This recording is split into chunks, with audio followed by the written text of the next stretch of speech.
Seja bem-vindo ao programa O Valor da Água.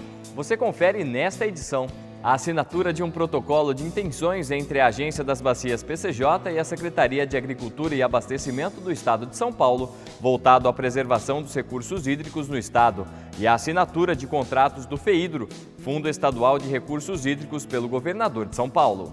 E mais, nossa equipe percorreu 6 cidades dos estados de Minas Gerais e São Paulo, localizadas na região das bacias PCJ, para acompanhar a realidade de cada município durante o período de estiagem.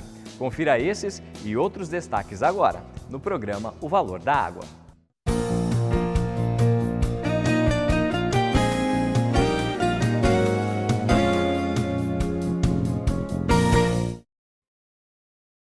Nas regiões que compreendem as bacias dos rios PCJ, é possível observar diferentes realidades em relação às consequências do período atípico de falta de chuvas, seja pela disponibilidade crítica dos recursos hídricos ou em ações de conscientização colocadas em prática.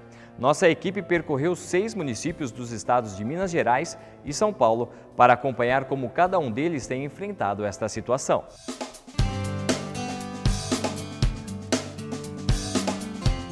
A região das bacias dos rios Piracicaba, Capivari e Jundiaí abrange 76 municípios, sendo 62 com sede nas áreas de drenagem. 58 estão no estado de São Paulo e 4 em Minas Gerais. Com aproximadamente 5 milhões de habitantes, a região é considerada uma das mais importantes do Brasil em relação ao desenvolvimento econômico, representando cerca de 7% do Produto Interno Bruto Nacional. Além de abastecer a própria região, o potencial de recursos hídricos superficiais das bacias PCJ tem uma parcela expressiva, que é revertida através do sistema Cantareira para a bacia do Alto Tietê, responsável pelo abastecimento de aproximadamente 50% da população local. Com o rigoroso período de estiagem, alguns municípios localizados nas bacias sofreram consequências mais extremas. Valinhos, no interior de São Paulo, foi um deles. Os níveis críticos do rio Atibaia e mananciais próprios levaram à prática de medidas emergenciais, como multas e racionamento. O prefeito decretou estado de emergência aqui na cidade, situação de emergência.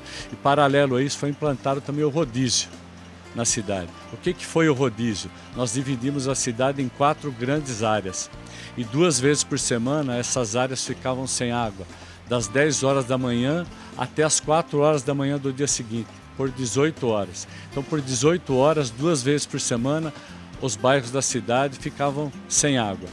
Isso tudo foi importante porque passou a ter um equilíbrio no abastecimento.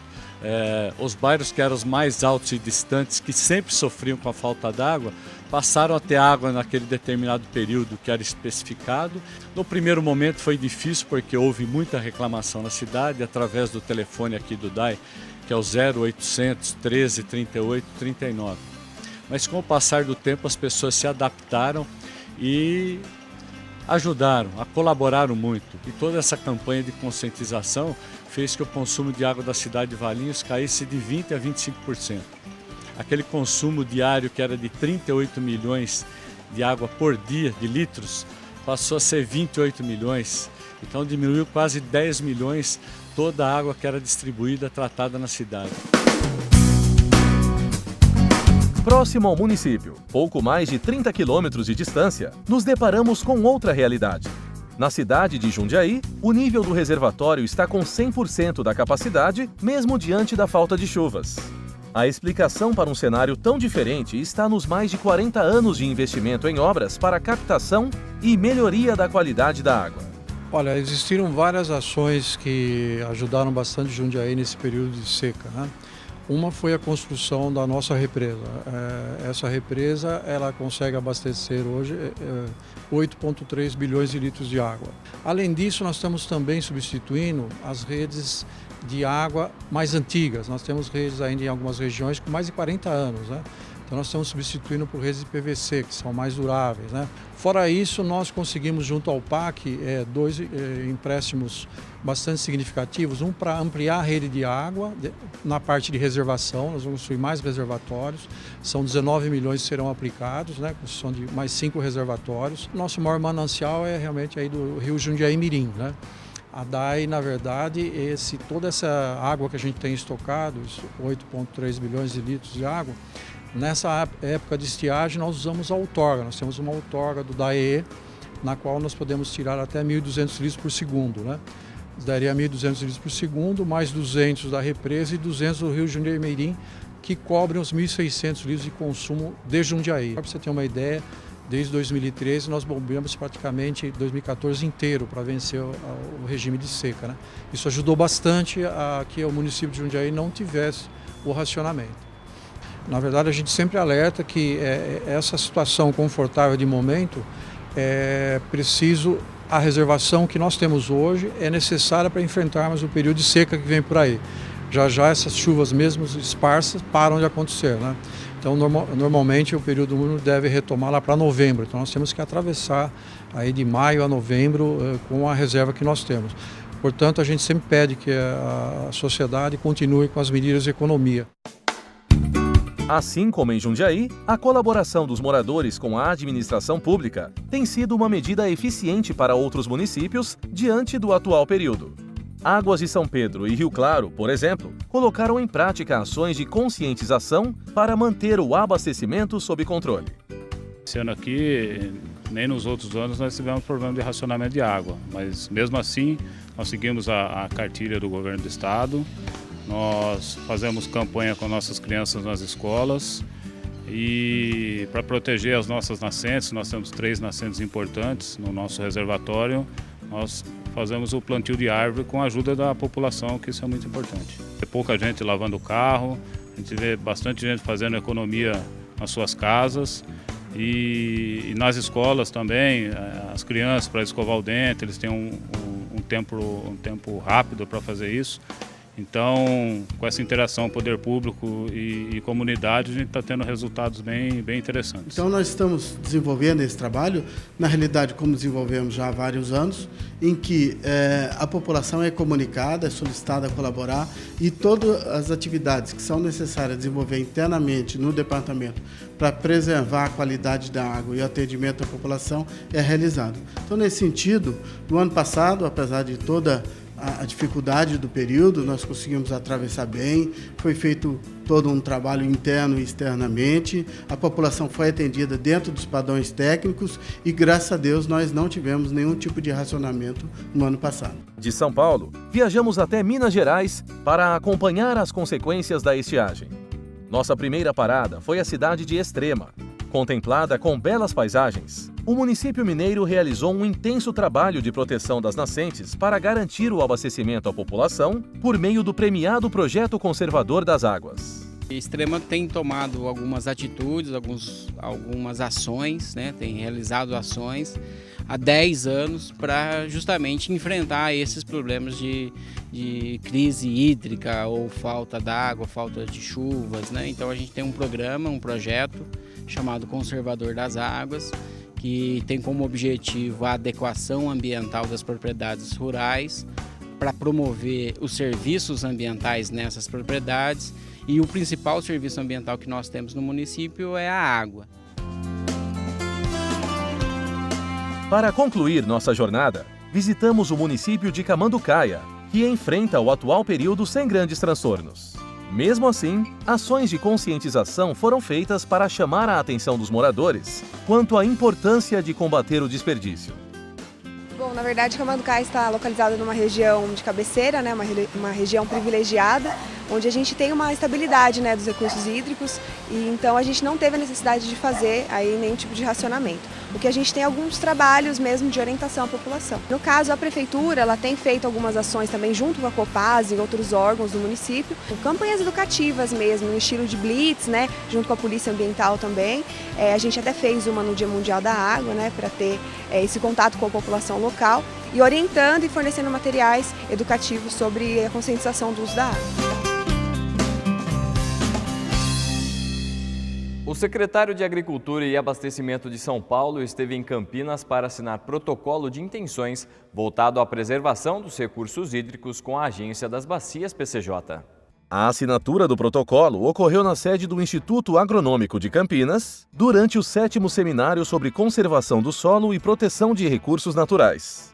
O objetivo da Secretaria Estadual de Agricultura e Abastecimento, junto à Agência das Bacias dos Rios Piracicaba, Capivari e Jundiaí, é desenvolver e implementar programas, projetos e atividades direcionados à gestão dos recursos hídricos, para a recuperação, conservação e preservação, com enfoque no uso sustentável da água no meio rural. Também foram desenvolvidas ações relacionadas ao Cadastro Ambiental Rural, Plano de Regularização Ambiental e o Programa de Pagamento por Serviços Ambientais. Para que a gente possa organizar o trabalho aqui na Bacia PCJ e ganhar em sinergia, ganhar em escalas, porque a Secretaria de Agricultura do Estado, com os seus diversos órgãos técnicos, a CAT, os institutos, o IZ, o IAC, todos esses institutos que têm muito conhecimento, muita tecnologia, já tem muitos trabalhos aqui feitos na região, nas áreas rurais, e nós precisamos criar então essa sinergia para podermos ganhar em escala. Para que ganhar em escala? Para que a gente possa implantar bem e dar continuidade para programas como o pagamento por serviços ambientais, o cadastro ambiental rural, enfim, conhecer os usos da água no meio rural na bacia, que é um grande problema ainda para nós. Depois que preenchido o CAR e implantado o PAR, os produtores terão que fazer a determinação do novo Código Florestal, do PRAC em São Paulo, fazer a recomposição de matas ciliares. Após a questão de terminar o CAR e o PRA, nós vamos ter, primeiro, a implementação desses programas, né? E segundo, a intensificação também da fiscalização. Quando você fala de pagamento por serviços ambientais, você vai criando, além da fiscalização, que não abriremos mão dela, mas você vai criando fatores de indução para favorecer a implantação desse programa. Na ocasião, o secretário Arnaldo Jardim assinou também a nova resolução dos procedimentos para a fiscalização da Lei do Uso do Solo, como aprimoramento ao roteiro de elaboração do projeto de conservação do solo. No Código Florestal anteriormente, você tinha regras também, mas você tinha regras que estavam em absoluto desuso. Você não conseguia fazê-las com que fossem cumpridas. Então, há normas, as normas não estão sendo observadas e agora, com a reedição da resolução, nós teremos condições de exigi-los. O trabalho em conjunto é sensacional. Eu tenho dentro da minha concepção, sozinho nós não somos ninguém. Agora é difícil, às vezes, a gente abrir as portas das nossas entidades e graças a Deus que hoje o doutor Arnaldo Jardim está vindo aqui assinando um protocolo de intenções que eu acho que não vai ficar só intenções, são realizações de futuro. E também no mês de abril, o governador do estado de São Paulo assinou contratos do FEHIDRO, o Fundo Estadual de Recursos Hídricos. Ao todo, serão repassados 118 milhões de reais destinado a obras de proteção e recuperação dos recursos hídricos, além de melhorias no saneamento em todas as regiões do estado. Os contratos foram assinados pelo governador Geraldo Alckmin e o secretário de Saneamento e Recursos Hídricos, Benedito Braga. Foram priorizados 3 importantes programas que concentram mais de 70% dos investimentos. 38% em ações voltadas ao tratamento dos esgotos, ou seja, a recuperação da qualidade de nossas águas. 21% para o gerenciamento de recursos hídricos e 13% para o controle da erosão. Precisamos agora, com todo o empenho e agilidade, passar a etapa de execução e produção dos resultados em benefício da sociedade, que é o que de fato interessa. Nós temos que nos prepararmos para novos momentos do ponto de vista climático. Saneamento básico, água tratada, esgoto sanitário, saneamento é prioridade absoluta. Tudo pode esperar um pouquinho, Saneamento, saúde, educação não pode esperar. Confira agora a nossa dica do quadro Faça a Sua Parte.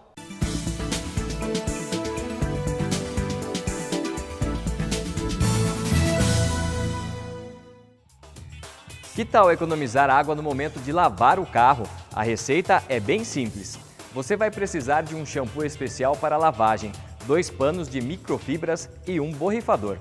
Dilua 100 ml de shampoo em 400 ml de água e insira no borrifador. Feito isso, aplique o produto na lataria e passe um pano umedecido com shampoo para extrair a sujeira. Repita a operação em cada parte do carro, incluindo os vidros e as rodas. Para dar aquele acabamento com brilho, basta passar o segundo pano limpo e seco. E você também pode participar com suas dicas. Envie um e-mail para comunicapcj@agenciapcj.org.br. Contamos com você. O Valor da Água fica por aqui. Obrigado e até o próximo programa.